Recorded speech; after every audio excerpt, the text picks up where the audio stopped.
Welcome to another installment of Show to Be with Mike G, the show of life, the show of New York. Bacardi moving to Texas 1 year ago. That's right.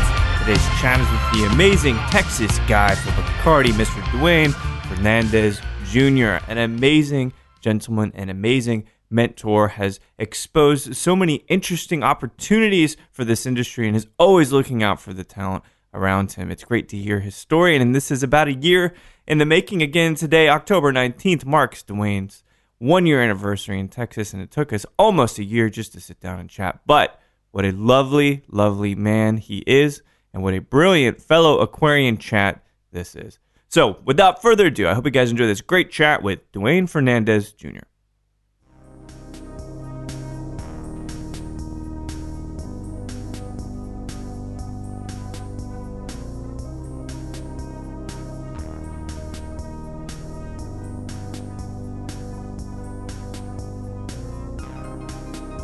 I never wanted to bartend ever, and I was waiting tables. I went to school for hotel restaurant management. Georgia State, right? Georgia State. Wanted to become a concierge.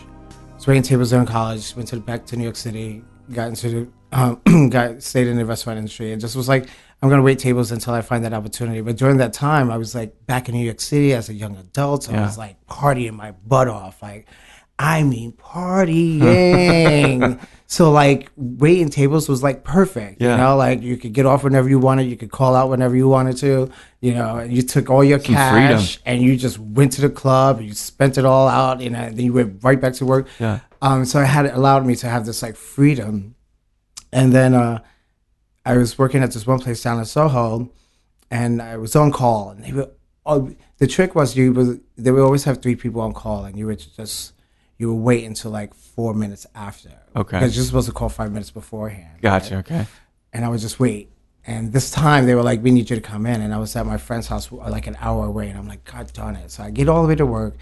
And they were like, we try to reach you. We don't need you tonight. And I'm like, well, I was on the train. And like, we had cell phones, but you didn't have cell service on the train. Right. So I'm there. And I'm like, gosh, my whole weekend was ruined. It was a Saturday. And they were like, have you ever bartended before? And I'm like, yeah, I've bartended before. I've never bartended before in my entire life. I knew how to drink those cocktails. And and actually, during that time, I was drinking, but I wasn't drinking. Got it. Because I was clubbing, which was like a whole other activity. Yeah.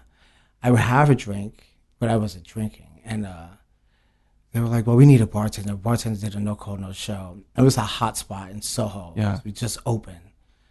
That bar was busy. And my good friend was behind the bar. He was one of my best friends at the time.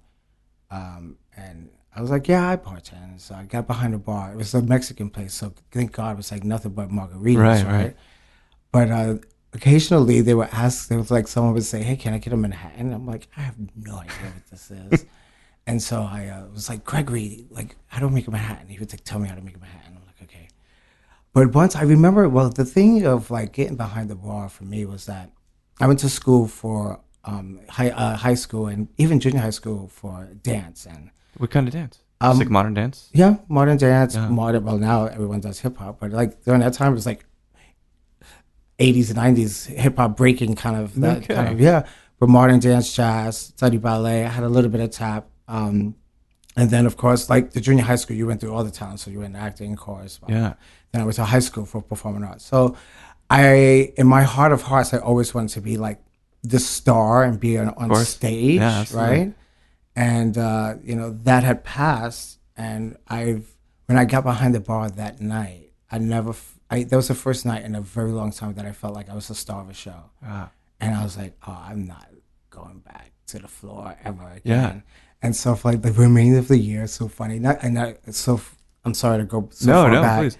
But for the remainder of the year, I worked for this company. It was called BR Gas. And so like you could like, if they needed a server at another location, they would transfer you over because you had the same service standards, but you just needed to learn their menu real briefly, right? Real quick, right? And so whenever I would go to the other stores, I would say, hey, I'm bartending now, which I wasn't. But I'm like, if you need someone to pick up your shift, please call me. And so they would call me, and I would pick up their shifts and get my service shift covered. Oh, nice. And every pre-shift, the company would have like a conference call talking about how many people they got on the books and who's working. Right. And they were like, Duane Fernandez is at, bar at Uptown. And they're like, why is he there? He's supposed to be on the floor here. Working the system, man. I got in trouble so many times, but I continued to do it. And I was like, and then I was supposed to be out for the next bar job, and they promised me. And I came into work one day, and there was a young lady behind the bar training, and we were going back into a busy season, and I knew they needed a female, but I had put in like 6 months of hustling, proving that and studying that I could bartend. And so they denied me, which then I wound up leaving because I was like, I need to get behind the bar. Right. That's where I'm destined to be.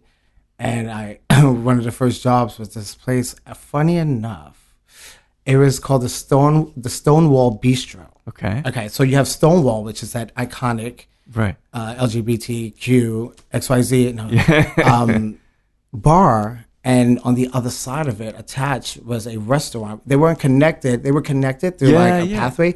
There were two different owners, but they were connected. And so that place was called the Stonewall Bistro, right on 7th Avenue, right off of Christopher Street in the Greenwich Village, right? And, in the mix of it all. The mix of it all.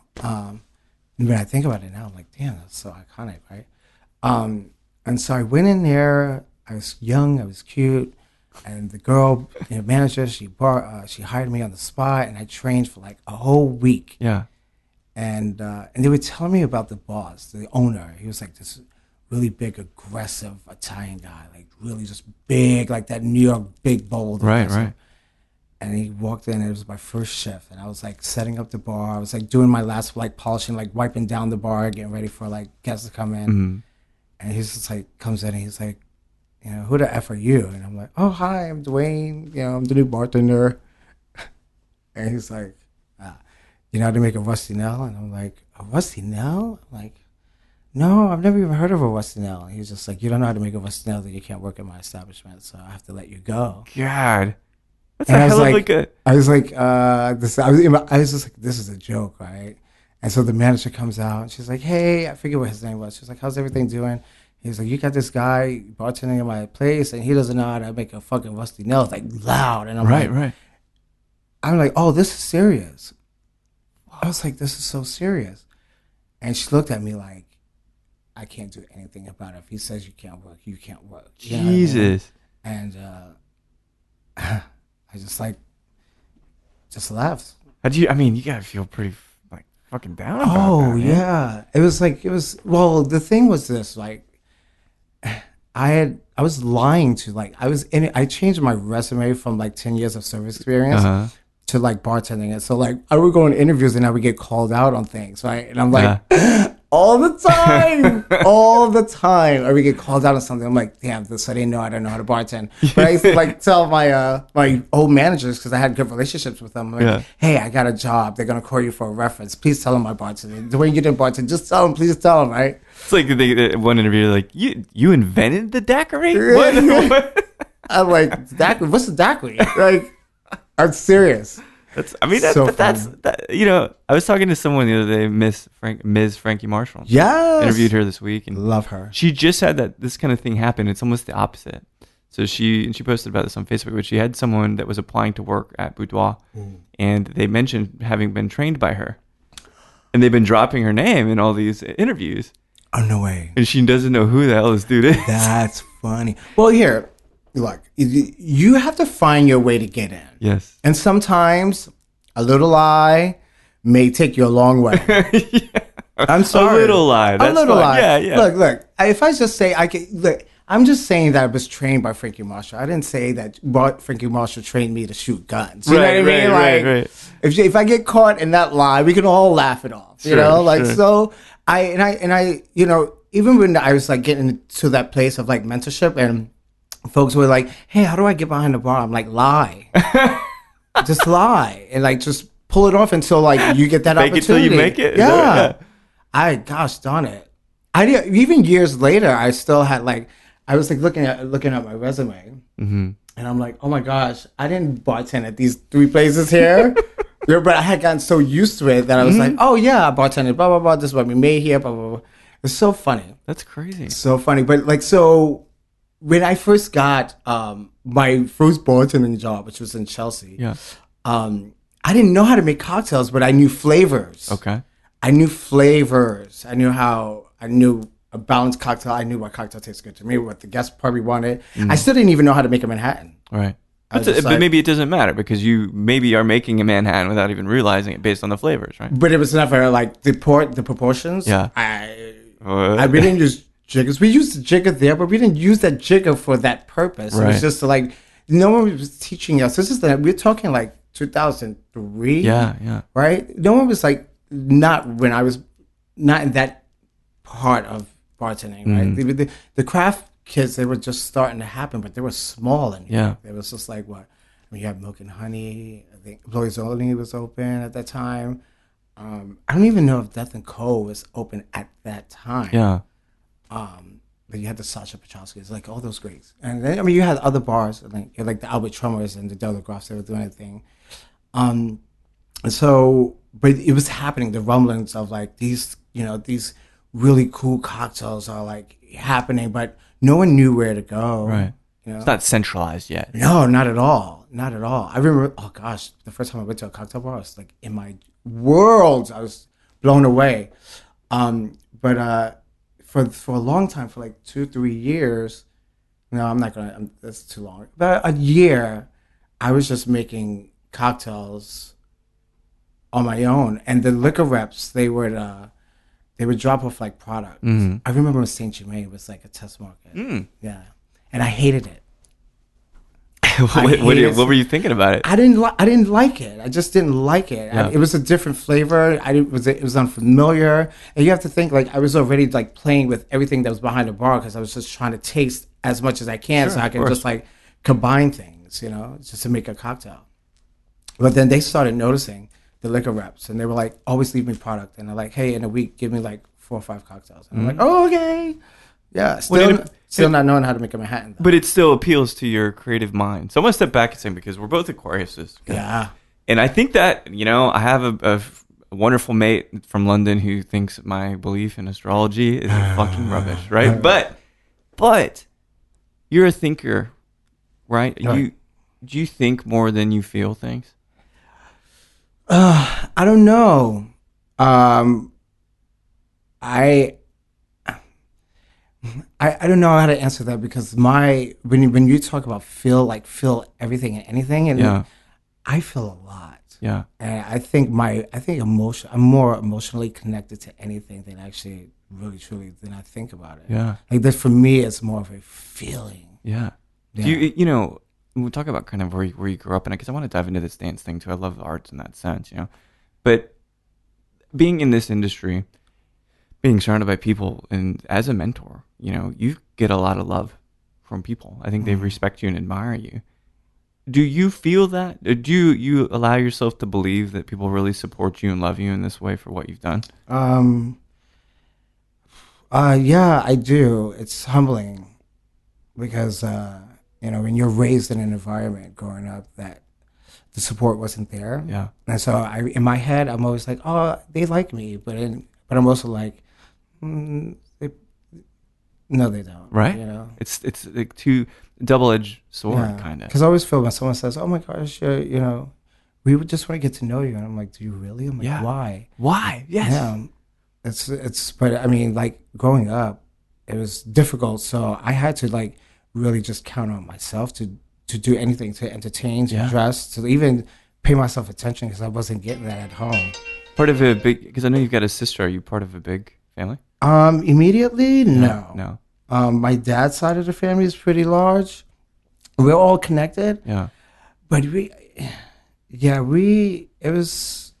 So tell me, same thing for me. I moved around all the time, hence why I'm very solitary, and that's where I go. Very solitary. Right? Because it's like, I'm the only one that's been consistent Right. You know what I mean? Yeah. And yes, there are wonderful people in my life, and it Absolutely. continues to grow. But I have that same thing where it's like, yeah, but really, do you really want to care about me? Right. You know, I deal with it every day. it's hard, right? It's hard because as much as we love to love, and we care about Deeply, everyone, sure. right?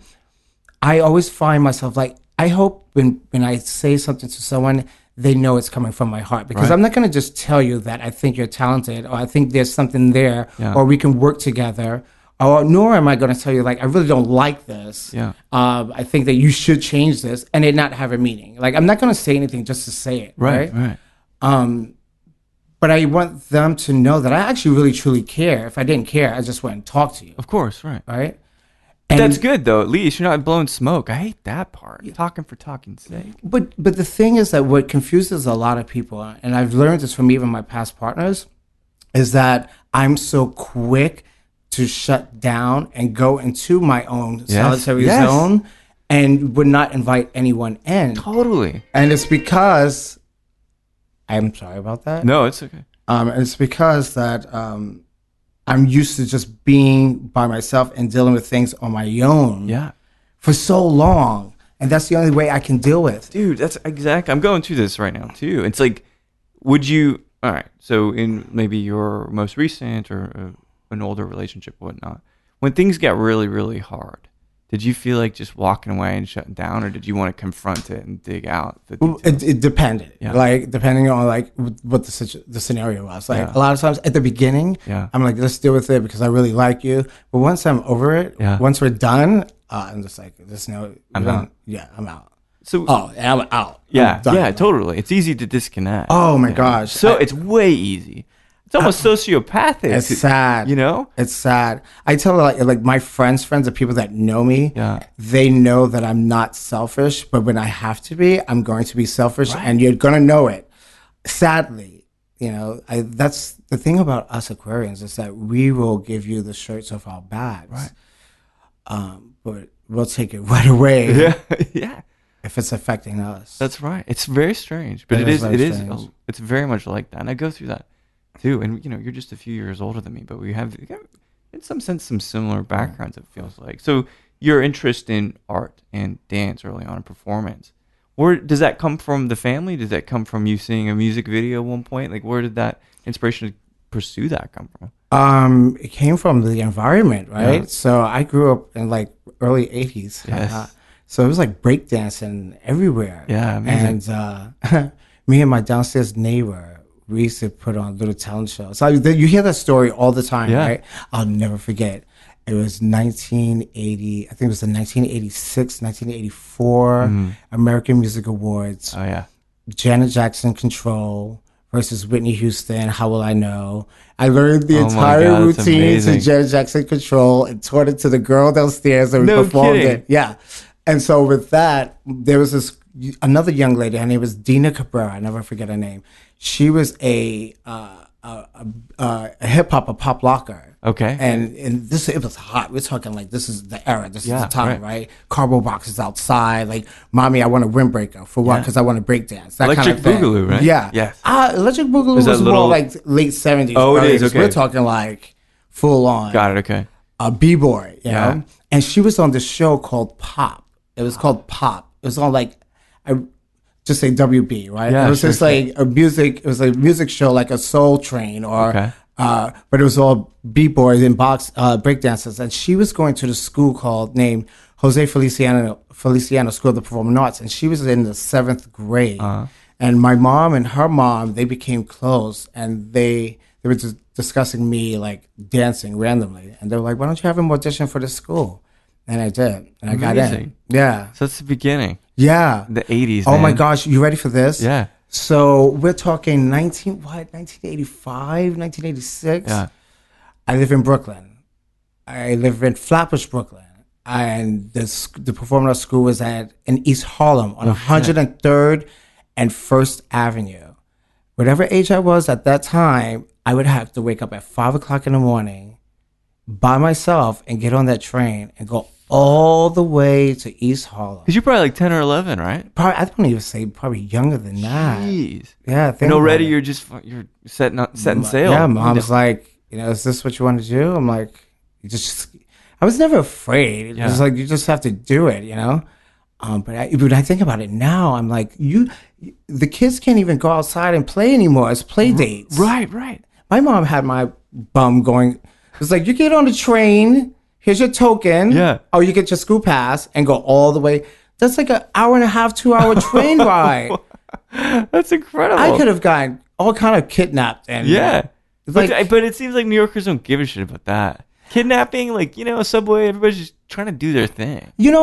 Back then, actually, they were, when I think about it, like, there was always an adult going, where are you going? And I was like, I'm going to school. Like, okay. So there was always someone there protecting or watching. Yeah. Randomly. There's like, where are you going? Like, all the time. It's like, I'm like, a little kid, like with rush hour, like going to school with a backpack, excited about going to dance class that day. Yeah, it's so incredible. So funny. So you mean from early on, you're very tenacious and focused and determined dude. Yeah. And so that turns into high school, you're doing dance and performance arts as well. School of performing arts. But so, given that you're studying hospitality and stuff at Georgia State, and that's an interesting selection too, I guess I'm not sure how the program goes, but was there a next step to say, I'm going to go to a bigger, maybe Broadway kind of thing in New York itself? Well, then there was this thing called Coming Out. I see. And which directed my life to another path. So how did that affect? I can't possibly know what that feels like. I've got some things that my family doesn't know about, and I don't know if I could ever tell them. Right. So I've got that feeling. Right. Important thing. Right. But for you at that point, how did it change your life? Gosh, I mean, well, I always knew that I had something different about me. Yeah. And I'll never forget, the first day I came out was October 22nd, 1992. 92. Remember the day that I came out to myself. Yeah. Oh, shit. To myself. I always knew I was gay. But that, I wanted to, ready for this? Yeah. I was doing a talent show the next weekend. And there was a young lady in my building. Her name was Elaine. Elaine figured her last name. And she had a video camera. And I was like, can I borrow your video camera for this talent show? She was always trying to get me downtown to the Village. Because she knew I was funny. Yeah. She knew. She was like, you come down to the Village with me. And I just go, no, I'm not going to the Village with you. Because I knew, I didn't want her to know. Yeah. And so the one day I gave in. I was like, okay, you're going to let me videotape the camera? She's like, yeah. I'm like, I'll go with you to the Village. And then we went down to the Village. I walked down the street with her, and like all these guys were just like paying me all the attention that I always wanted, like out in public. And I thought like, oh shit, I'm in heaven. I'm home. I'm finally home. And we met these guys, and they were like, come to the club tonight. And I'm like, Elaine, we have to go to the club. Okay, now keep in mind, I'm like a sophomore in high school. Yeah. I was gonna say like 16 or something. Yeah. Like 16. Man. Yeah, I was 16 going on 17. Yeah. And she's like, you want to go to the club? I'm like, look, you brought me out here. Let's do this thing. Yeah. I was like, my mom, she's going, because my mom was like restarting her life because my mom and dad separated. So that's how I moved from Brooklyn to Harlem. Oh, I see. Okay. So my mom's going to leave at 10 o'clock. So you come get me at 10 o'clock, but we have to be home before 1. We went down to the club. I'll never forget. It was this massive club, the legendary Sound Factory. Oh, Sat on the speaker and watched all these kids just vogue with like all these lights and just fashion. And I got into the club free. They were like, we put you on the guest list. This is, Wow. Yeah, that was my coming out. And so as soon as that happened, every weekend, Mommy, I'm going to study with Messiah. We're going to go to the library. I was right down in the Village being that's incredible. A baby queer. Yeah. Well, it was funny. It feels like a great place to be able to do that versus like being in Houston, for instance, right? In the 90s. That is. Right. It'd be totally different kind of situation. But at what point was it something you could even broach that topic with your mom? I didn't. I told my dad before I told my mom. Oh, no kidding. So there's this story in between, right? So because I was like now fascinated in this whole culture that I was just like, I'm home, I'm heaven. Took my focus away from, studying, going to school, continuing to dance in school, like that kind of dance. Yeah. I was also like a star on a swim team and a track team. So I went from all that to just like not even going to class. Wow.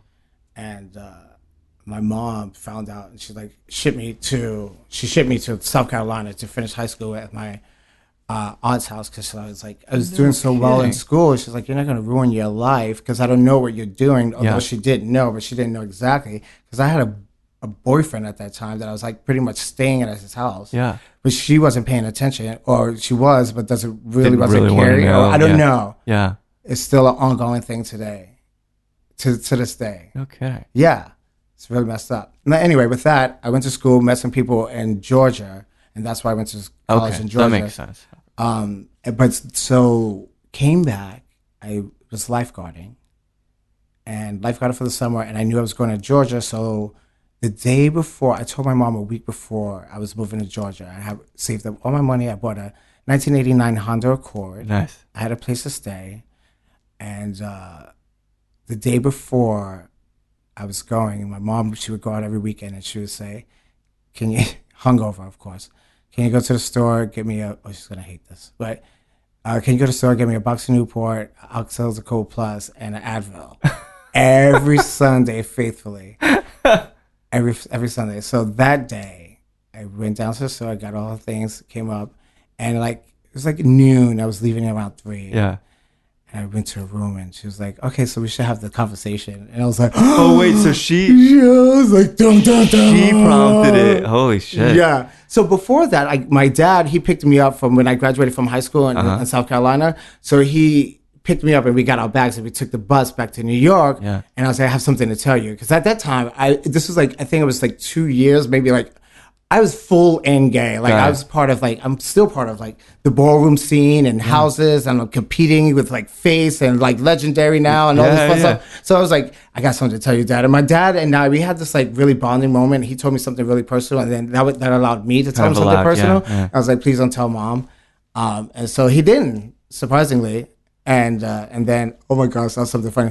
So I told Mom, and we cried it out. Yeah. And the great thing was that I didn't have to deal with her face to face, because I was leaving to go to Georgia, in a couple of hours. But my sister, she was always she's so slick at the mouth. She had said something to me on the phone. She called me out of my name, as she always did as a child. And I was like, well, you don't have to do that anymore, because Mommy already knows that I'm gay too. Damn, I can't imagine how stressful it is. It was stressful, but I had my gay father, God bless the dead, may he rest in peace.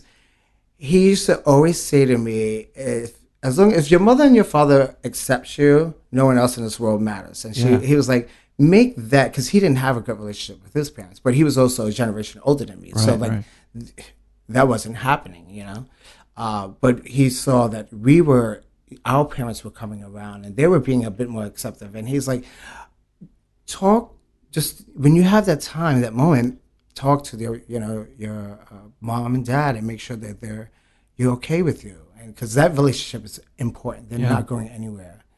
And as soon as my mom and dad, they were like, yeah, okay, cool, we knew. I was like, all right, great, fine, I'm coming out. I'm out now. Yeah. I'm out. And it's the first wave, really. Yeah. And my mom was like, just do me a favor, please, just don't get up in women's clothes. All the time. That's funny. Just don't get up in women's clothes. Yeah. I was like, you don't have to worry about that. I've done enough of your clothes throughout my younger years, Mom. I mean, but that seems like that's where things really truly began. Yeah. For you. Actually, yeah. In a great way. I felt empowered. I felt supported. Yeah. I was in Georgia with people that I was just now knowing. And this was 2 years before the Olympics. There was just so many things going on. And I was part of this ballroom culture. If you know what ballrooms are. I don't know. Tell me what you ever heard of Paris is Burning? You ever seen that documentary? It's about sounds that. Really familiar, yeah. On the ground, underground competition is essentially, it's like the gay Hollywood, right? Okay. And you join these houses, and essentially these houses were your family, right? That's how it all stems. It stems from the 60s, right? And then you would go to these big, massive competitions, right? And compete in different things like fashion, runway, Vogue, Bazaar, right. And then you had the drag queens that looked really real. It was called Femme Queen Realness, and you had the gay guys that looked really butch. It was Butch Realness, and then you had the pretty boys, and we walked face and we battled each other like voguing around our faces. Shit. It was this big. Now it's at this point it's global. Yeah, wow. But it's still underground. It's fantastic. It was the best thing I could ever be a part of. I'm the House of Milan. My name is Duane Milan. I'm Legendary Face. Yeah.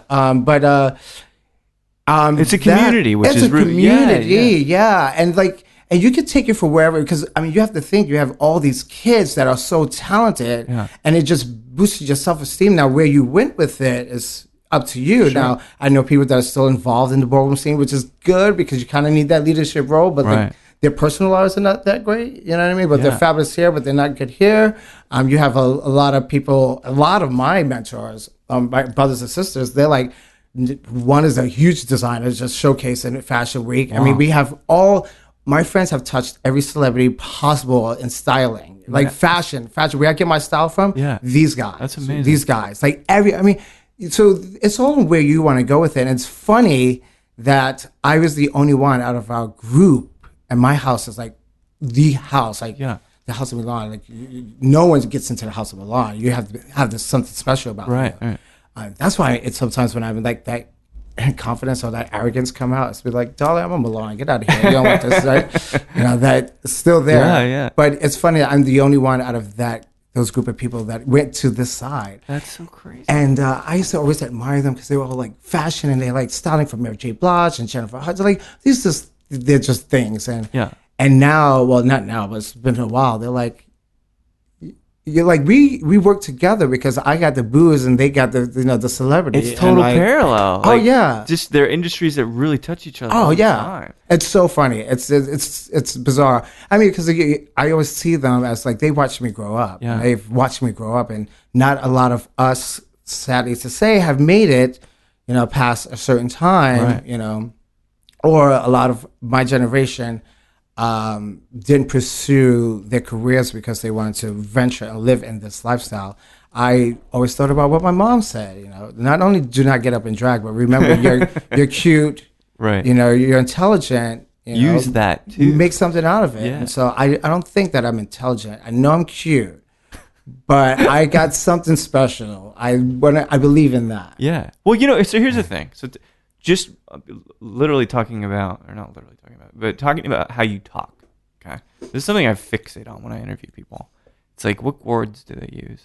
What mannerisms do they use, right? I kind of had to learn this over the few years now, how to talk to people and kind of control a conversation, or lead a conversation is a better word for it. But I'm just like enraptured by your fucking every word. I'm like, I'm just hinging, like waiting on each one, because you deliver it in this amazingly eloquent way. You're not stuttering. You're not saying and You've got command of your language. I mean, this is really fun for me just to sit here and listen to you tell me this story. I mean, that's an amazing thing. And I don't know, maybe you don't know that. Maybe you've never thought about that you actually can communicate like that to people. I mean, that's something, man. That's a talent. I don't know. I see it as, I don't know. I don't know what you're talking about. Just do it, right? But if you're referring to that thing that people say, "Oh, you're from New York," No. Like, No, you're not. It's not a novelty. I mean, you have a command of language. I can tell. Thank you. It's really, really a pleasure to just like hear you talk. I don't always get that. Some people definitely have that. So something that I saw you last week. There's a couple of Bacardi folks in town. Stilo, I finally get to meet Stilo. Amazing spending time with him. Love him. And amazing that he's never done anything like this in advanced media before. Like, it perplexes me. He hasn't? Yeah, he said he's never done an interview this first time. So, I mean, it was great because this is very natural. But you're doing so much for so many people. You're in and out of town all the time. And there was the Houston piece with the hurricane and having to corral people together and build a stronger community again, much like what you're talking about with the ballroom. If that's the right word. Are you? I'm not gonna say I'm concerned, right? Because I would consider us friends, but I want to know you more for sure and spend more time with you. But being an aquarian and doing these things for other people all the time, does it take its toll on you eventually? I'm done. Yeah. Yeah. I should have told you not to talk about this, but no. Yeah, no. This was rough. It just felt like you emotionally, you were fractured. Like something really hurt you. Yeah, it was everything. Yeah. It was everything because, I come from extremely humble beginnings, and just to see whether you have money or not, but just to see everything lost, like I couldn't imagine at any point in my life, even today, like I take that penny. If you drop a penny on the floor, I'm gonna pick it up because I'm gonna need that one day, right? Sure, so sure. like you just think of like, if they would just take everything away from me, I would know what to do because I'm a survivor, but I wouldn't know what to do. Right. And I didn't know what to do with this. I did not know what to do with this at all. I'm emotionally spent. Yeah. It's taking a serious toll on me personally. Yeah. Really. I mean, it's just nonstop. Because all I want to do is just like care and give back to everyone. And there's nothing you can do. There's nothing you can do. And the little things that I do, oh gosh, I keep referring to the story, but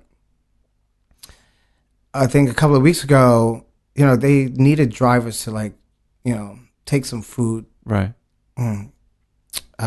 Down to Beaumont and Port Arthur and whatnot. And I was like, I was on my computer working as I do in the daytime, and I'm like they need help. And I was gonna say Adrian, but Bacardi,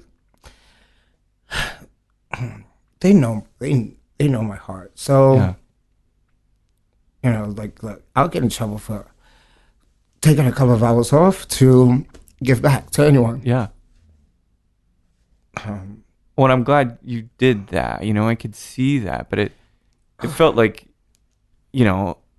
I don't know, man. I kind of felt it. I felt the sadness and maybe the sense of loss and stuff. It's just like you want everyone to succeed and win, and or even if they go through something traumatizing or bad, just think positive. And the first week or so, everyone's just in it. They're like, Houston Stronger, with survivors, and I'm like, yes, this the city this is what I needed from you guys. Sure. But you know that although this outside, this exterior is that positive, that resilient person that everyone needs, and you need to put that on so everyone could come up together. Right. But inside, when you could go inside and know that you're like, where am I living for the next couple of weeks? Right. Is it going to be the next couple of weeks? What is my neighbor doing? Because I'm concerned about myself, but I want to be concerned with them. Sure. What are they doing down the block? I don't even know who they are. Yeah. It's just it's hard because I think we lose ourselves in our servitude to other people. You know what I mean? We don't necessarily, we can be selfish when we withdraw emotionally, but when there's so much help that needs to happen, it's hard for us to not take care of ourselves first. We don't. But it goes back to what we discussed earlier, right? So at this point, yesterday, I thought last week I was good, and I had a couple of days I'm like, I'm not going to think about it. Yeah. I did all I could do. I mean, there's still so much more, and there's things that I have frustrating. There's something that I have that I'm ready for it to just grow on, so we can just be more prepared. There's no way to be prepared, but anyway. So those are where I'm allowing that outlet to go into, is just this one thing. Opportunities. Thing. Yeah. But and so I was fine. I was really fine. I was like, I'm not gonna do anything else right now. I'm just gonna stay away.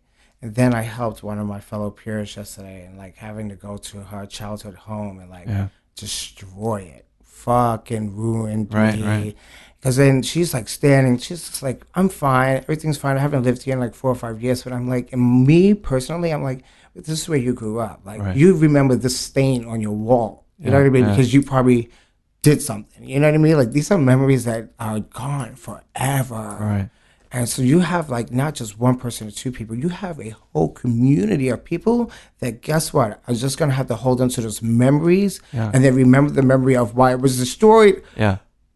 Which ruins me, because I just want us all to live in a life of bliss and happiness. And I know that's not reality, but so here, let me offer an alternative take on it. Okay, so I do that same thing, man. This outpouring and then feeling how other people are feeling, and then just kind of absorbing it and then taking it and owning it. To just help other people not have to feel that thing, and that's really tough. And it will, really, really erodes us at the core, makes us sad because we really feel for people, you know? But here's the thing. Memories of your childhood, memories of love had, love lost. Mm-hmm. Everything is lost eventually. Death and destruction to some extent is just part of this whole thing. Right. So having those moments of which you truly interacted with, maybe the basement where you played pool or the front yard where you were shooting basketball, right? Like shooting hoops, whatever. Like that's the moment that you want. Right. That's all you need. You know, you don't have to revisit it. Right. You just need that halcyon moment that you're always going to have in your head. And that's what really matters. It should be in those moments, you know? You're absolutely right about that. Remember we also discussed of like, I'm more emotional. Yeah. Right?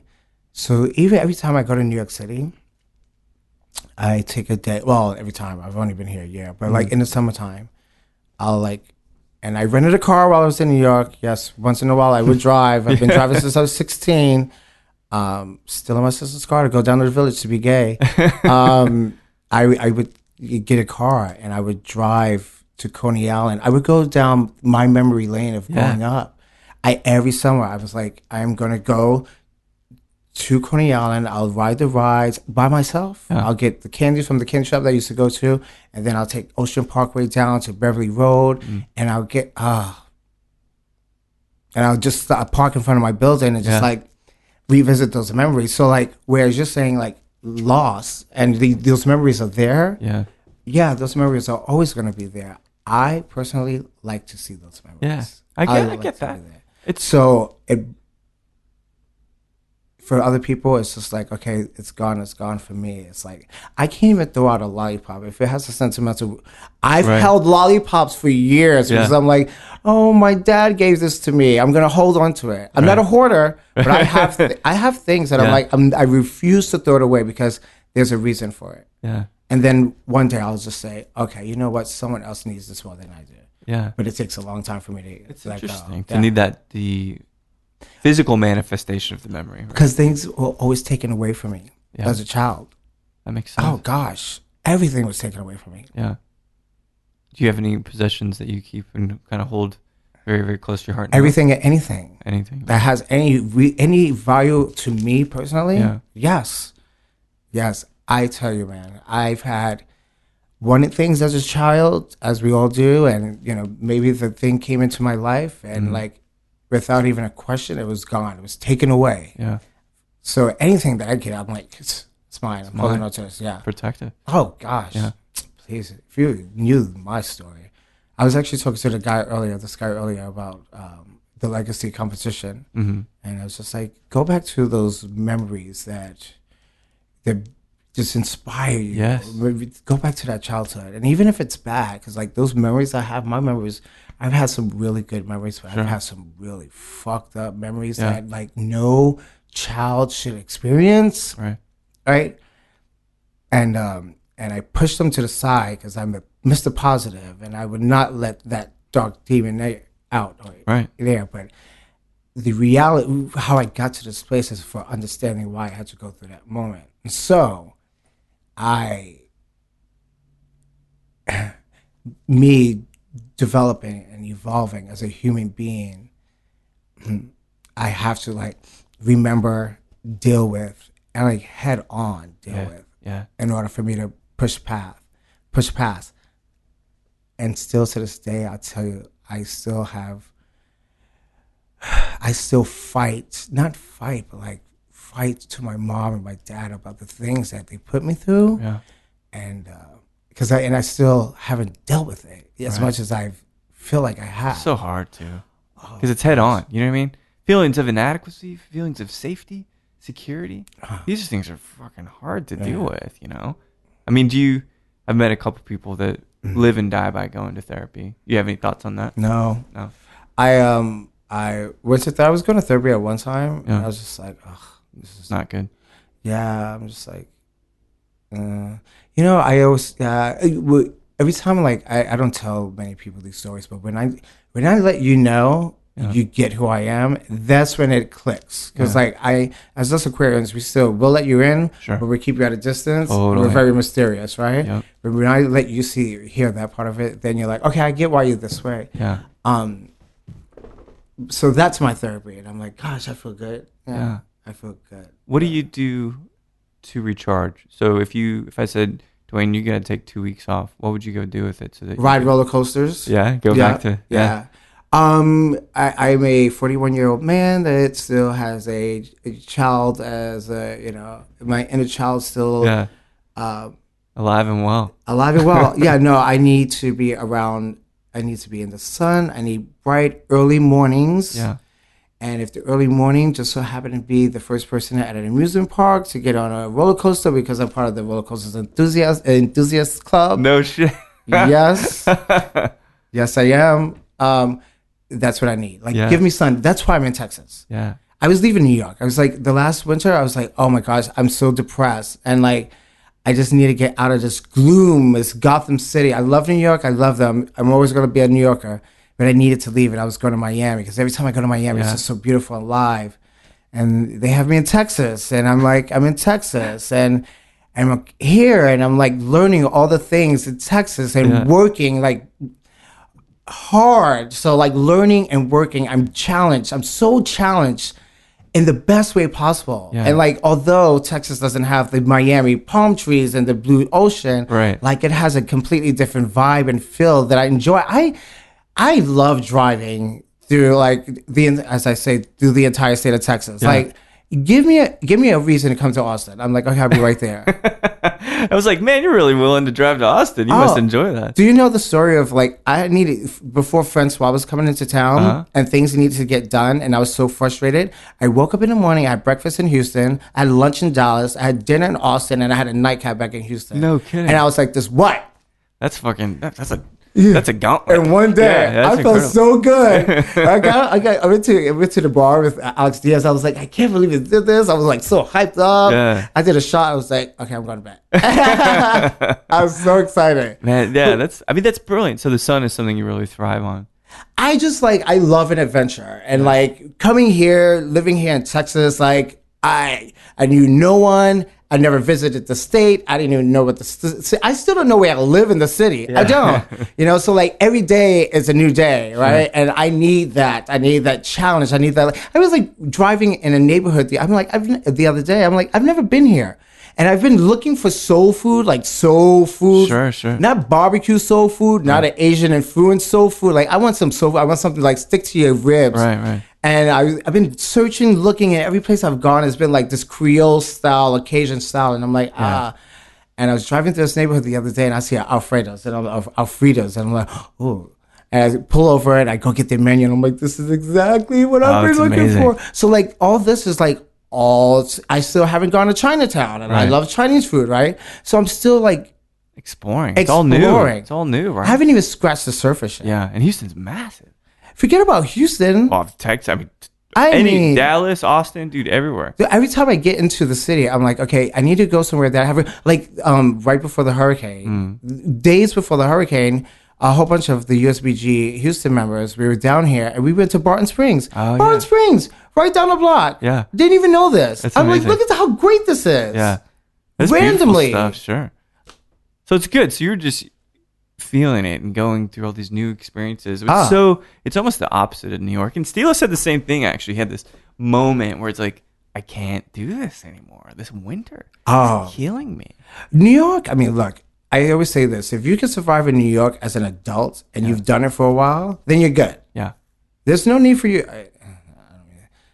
You're good because it takes a lot on you. It's like constant. I lived on the 14th floor for 15 years, and you would think that I lived outside. Like the sirens were in you. Like you had to like play your TV the entire day just to drown out some of the noise outside. Oh, that's crazy. Like your mind is just constantly going, and so like you either keep up with it or you fall behind. And if you fall behind, then that's it, right? Yeah. But your energy is always up. It's always there's like and I'm just like, look, I just want to relax a bit, because there's no relaxing. Right. Like the few days in New York City where it's quiet, you're like, wow, it's quiet. what's up? You know what I mean? You're like, what's going on? Looking at, the buildings, like something's weird. Sure. I was just tired. Man. I was tired of it. I need that quiet, that kind of rest, the harmony. I love it. And I'm not just saying this to say, but I love Texas because it gives me that right amount of energy, right? If you want it, it's there, but you can easily just be there, but across the street, and it's just dead quiet. Yeah. I've never cooked so much in my entire life. Oh, no kidding. Oh my gosh. I don't watch TV anymore. Yeah. Wow. I'm like, I've never been in an apartment where I had nothing on. Like, I like literally like get work done with like no music, no TV. I'll just like wash dishes every once in a while with nothing on, just me and silence. And I'm just like, 2 years ago, that was impossible. I'm like, as soon as I get into the house, I would turn on the TV, turn on the radio, and turn them both up. God, that's so much. And do whatever I need to do. It's almost like traumatizing. Yeah. Well, so this is it's fateful in a way that we're meeting now, because I think it's been the first time we actually met. You were here with Camille, and you've introduced me to some of the fucking most brilliant folks I've ever met that are on the planet, which is incredibly grateful for that. And I can't tell you how. I don't even know how to express my gratitude for that, for you being this matchmaker of sorts for me, and I really appreciate that. But this is a year in now with Bacardi. Feels like a really good match. All of your staff, if I could call them staff, they look up to you. They think so much of you, and everybody just like they just really appreciate you. You know, this seems like a great fit for you. It feels right. I work for. Like one of my main mentors, he's like, Mr. Brand Ambassador 2 years ago. If he says it's okay for me to work with him, I'm like, God darn it, that's an honor. If Bacardi says it's okay, if Bacardi trusted me to like move to Texas, not knowing anyone, and they trusted me, I was like, oh wow, I'm humbled by it all. I count my blessings. I'm grateful. I am, and I'm gonna do my best to just do whatever they need from me because I'm like they've changed the course of my life. And I guess I've made an impact on some people, I guess, but like, I always feel like the new kid on the block that has something to prove. Sure. Right. So, I mean, Forever Steel was like, oh, you're one of my mentors. I'm like, dude, I just introduced you to white people, like, I'm still being mentored. Right. I'm still being mentored. You, I think, understand that learning never stops. Never stops. Growing never stops. And I'm never going to ever... I'll let you believe one thing. Like, if for you, my attitude is going to be like, I'm the best at everything. Yeah. But, I'm like one of the most humble, caring guys. And I literally count my blessings every day that, this conglomerate of a company gave this little Spanish gay boy from Harlem an opportunity to represent that entire portfolio. Do you see that portfolio? Oh, man, no shit. That's way too expensive for me. Yeah. Like that's, I don't know. I'm like, you sure you want to leave that with me? I mean, my credit's not the best, No, it's just, but with that, I stay in that zone and I think of Colin and I think of like Philip Pepperdine and the Esteban Ordonez and the Albert Trummers and the Miguel Arandas, all those guys that were there for me, the Simon Fords, the Dushan Zarek, when I needed a question, they were there for me and humbly so. And I've always been so grateful for them. And the only thing I could do is be that person for the kids that are coming up. Totally. And it's whether you want to hear what I have to say or not, just know that I care. And if you want, I'm more than happy to sit down and talk to you. And if you just want to get drunk together, we could do that as well. It's just like, it's the cycle. Like I'm not doing my job if I'm not gearing the next generation to be successful. Yeah. Because they've done theirs. I'm with them. I'm working with them. I sit in a room. The first meeting I had as a summit, sitting with these people that I've admired for years. Yeah. I'm like, God damn it, I'm sitting next to them. It's amazing. This is flawless. Every time we're together, I just sit back going, yeah, okay, good. You got a seat at the table now. I get to sit at the table. Right. I was always a kid that was like, okay, just admiring from a distance. I would hang out with them, but then, they would go in their cool kids crew, right, you know. Right. And I'm like sneaking in there, but I'm not part of it, but I'm still there. Like, I'm going to be here. But to finally get there, it's just like, I was like, well, I cry over everything. Everyone who knows me knows I cry over everything. But I was like, literally, like, tears were just dropping. Yeah. I was like, yeah, this is it. I'm like, I can't fuck this up, Duane. Like, I can't fuck this up. Well, you've done a fabulous job so far. Thank you. Just a year. It's work. Yeah. I enjoy. I've never been more challenged in my entire life until Texas. It's like non-stop. Yeah. And I enjoy every bit of it. It's and, fulfilling, right? It is fulfilling, but in every person's life, you need that challenge, and you need these obstacles that come in your way, in your path, and you have to find ways around, over, or just knock them down. Yeah. And I've had more obstacles throughout this year than I could just remember for the past 5, 6, 7 years. Sure. And for Hurricane to come in to close out my year ending, I'm like, all right, you good? Are we good up there? Because, like, look, I want to have my year 2 just be, like, seamless. I want to take all the work that I've done and really grow it. You know what I mean? Like, you guys know me. You know what I'm about. Let's play. Let's play together, because I'm here for us. I'm here for the community. And they trust me. Yeah. Florida trusts me. Those people in Florida, they trust me. At least I think they do. But while they do, let's work together and take advantage of it. Yeah. Because all I want to do is just make sure we all grow. That's it. Of course. Well, yeah, you got to move forward. That's it. Growing, keep learning. I want everyone to succeed. Yeah. And if I could be a part of their success in any which way, I want to be a part of it. That's amazing. So I want to touch on this last piece, and this is brand focused, but I didn't realize the Aberfeldy story, and that it's kind of this root of all the blends you're saying with the doer stuff. And this 12-year, how does it make you feel? That's the thing, because I sipped it, I was like, shit, you're right, this is liquid gold. It's lovely. I mean, here. So being hired with Bacardi, knowing that they had doers, right? And I knew they had single malts, and I knew they had Aberfeldy, because Aberfeldy doers the same, right? Well, it's the blend, right?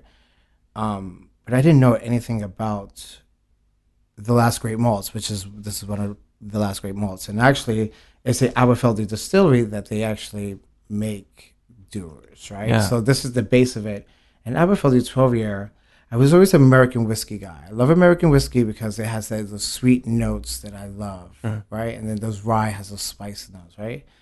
And with Scotch, the single malts, I just never connected until Aberfeldy. It was just like this really rich honey. It's almost like if it was like a honey lollipop that just melt in your mouth. You remember this like Sugar Daddy's kind of thing, right? Totally, yeah. And I was like, wow. Because I always thought of like single malts being either one, really aggressive, maybe some citrus notes, super peaty. Right. And then some were like easy, I've had some that are really easy that I love, that I was attracted to. But I didn't enjoy them as much as I enjoy Aberfeldy. And like Aberfeldy, the funny thing is that because it has those beautiful notes to it, that it's not a single malt that you just drink in the winter. Yeah. No, it's nice because it would throw some citrus at it. I want it chilled. I want it room temp. Like there's all these kind of, it's just romantic tasting. Oh my gosh. That is the word. Yeah. That's the word right there. It's romantic tasting. Because I don't know, it gives you something kind of sensual, but it's also really familiar and cute. It's super cute. It is. And I hate to be the one to be like, and that's why Doers 12 and White Label is so fantastic, because that's the base. But well, you gotta give credit where it's due, right? Yeah, it's the foundation of the heart of Doers, the golden dram, the golden meaty, right? Just rich in color, rich in flavor. Honey, butter pecan. Yeah. Oh yeah. All those things that you want. All those things, and you just like you gotta have it neat on the rocks. You want to laugh? Okay, Bacardi banana. Yeah. Everyone knows how much I love Bacardi banana. Right. I do not like bananas. I do not like bananas in general. Never liked bananas, and so Bacardi banana was like, when they told us we were going to work with it, I was so upset. I'm like, I'm not going to like this at all. So I had it sitting on my counter next to Aberfeldy for a long time, and I was like sipping on Aberfeldy, and I looked at Bacardi banana, and I was like, honey bananas. Oh my God, that's perfect. And I started playing with them too, and then wind up, because of Aberfeldy, blame you, Aberfeldy 12 year. He's pointing at the bottle too. It's because I like Bacardi banana. No shit. Yeah, because I would like, I started out with Aberfeldy and then I would add a little banana. Then a few weeks later, I was just like sipping on banana and I'm like, I like this. Yeah. I'm like, why do I like this? Mommy, I like this banana rum. She's like, you like bananas? I'm like, I like bananas. I don't know why. I still haven't eaten a banana. Like the only time I've eaten bananas in my entire life was as a child, and my mom would have to smush it up and put it in my cereal. Mm-hmm. And the summer before I moved here, moved to Texas, I took off the summer from drinking, and my body was craving sugar. Yeah. And I was like, I would go to the store and get a banana, like get a bunch of bananas. Right. My mom was like, what's up with the bananas? I'm like, I have no idea. That's so crazy. Yeah. So maybe you're pregnant. I mean, if that was possible. Yeah, but Aberfeldy is, so that's for me, it's that single malt that you can actually do whatever you want with. Yeah. It. You can even throw some banana. Now, when I was telling my people that I was mixing it with banana, they were like pissed off. They're like, how do you do this? I'm like, well, you know what? It's where I come from. Yeah, man. I'm classy and trashy. Like it's Bananas Foster. Bananas Foster. It really is, man. Yeah. That's a very, very accessible thing. People have been eating it for years. It's great. Well, yeah. So I mean, we've taken about a year to do this. I'm so glad we were persistent, and it's been a pleasure just getting to feel this journey and kind of what you've been going through. And honestly, man, we gotta keep doing this. We gotta keep chatting. Yeah. And it's a great team in Texas. The addition of Ian, you got Camille, of course, and Francois and Julian, and I met Jamie. Like, they're fucking great people, man. It's great. I work for a killer team, and I'm in awe of all of them every day. Yeah. And you know what? I came into Bacardi thinking because I had a really good run with my previous brand, and I was like, yo, I'm the shit. You know what I mean? And it's almost like when you graduate from junior high school, and you're the senior in junior high school, and you're the man, and then you get to high school, and it starts all over again. That's right. Yeah. And I came into Bacardi going, oh wait. I gotta sit back for a while, because they've been doing this for quite some time, and just grow. But I came in here like, oh, I'm gonna kill this, and I'm like, no, that's not gonna happen. But I look forward to that day when it's my turn. Yeah, it will be soon enough, mate. It's been brilliant chatting. Likewise. Hope you enjoy the rest of your trip here in Austin. I don't know if you're heading back to Houston or not, but. We'll talk more. Yes. We have to. Thanks so much, Duane. I'm sorry about the phone. I apologize. No, it's fine. I'm never this busy. I'm never this popular. I don't believe that for 1 second. It's BS. All right, man. Thanks so much. Bye. Well, there we have it. The mentor to this industry, the matchmaker, the charisma, the man himself, Mr. Duane Fernandez Jr., celebrating his 1-year anniversary in Texas. I mean, it's a great way to commemorate. It was great to sit down and chat with him and to feel all the feelings, to commiserate, to try to get some things off of our chest.